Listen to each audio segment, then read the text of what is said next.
Although Bruce Lee had fewer works, his image was tied to the rebellion of the Third World nations, forming a cultural symbol of a higher level. Bruce Lee's cultural export began in the early 1970s, 2 decades after the end of World War II.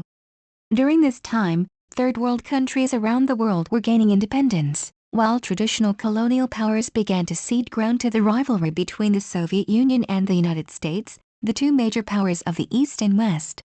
However, the latter had not yet reached their peak, and the Third World nations had a stronger nationalistic mindset towards the colonial powers.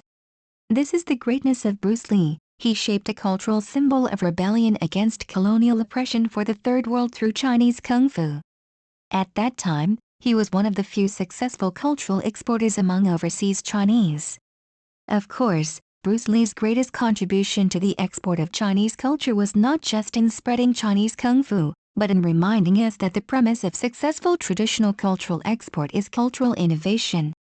Imagine if Bruce Lee hadn't created new fighting techniques and styles, hadn't entered the international combat scene, and had only engaged in traditional martial arts performances or even kicking off from martial arts.